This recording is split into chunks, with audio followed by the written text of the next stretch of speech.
நான் என்னுடைய அம்மா என்று அழைக்கிற என் வீட்டுக்கு அருகில் இருக்கிற அம்மாவுக்கு பிறந்த நாள் ஜனவரி மாதம் வந்தது.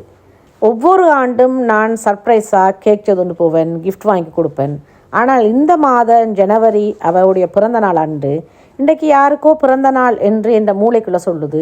ஆனால் யாருக்குன்றதை நினைவு வர மாட்டேன்றது. இந்த ஆண்டு கொஞ்சம் சிட்டியான கடினமான ஆண்டாக இருந்ததால், எனக்கு நிறைய வேலைப்பளு அதிகமாக இருந்ததால் என்னுடைய மூளையும் கொஞ்சம் ஸ்தம்பித்து போயிட்டது போல இருக்குது.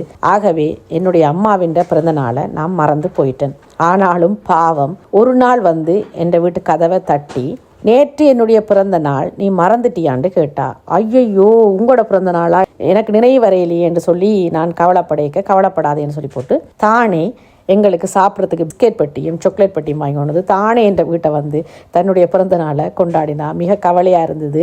அவள் நான் அதில் காணொளிப்படுத்த இல்லையேண்டா, அவட்ட உரிமை இல்லாமல் நான் அவளுடைய முகத்தை அதில் காணொளிப்படுத்த இல்லாது சரியான கவலைப்பட்டேன். அவனோட பிறந்த நாளை நான் மறந்து போயிட்டேன்னு சொல்லி அம்மாண்டு நெடுகளும் அழைப்பேன். ஆனால் அவனோட பிறந்த நாளை என்னென்னு மறந்தேன்னு எனக்கு தெரியல. எனக்கும் வயசாயிட்டுன்றதை இதுலேருந்து நான் உணர்ந்து கொண்டேன்.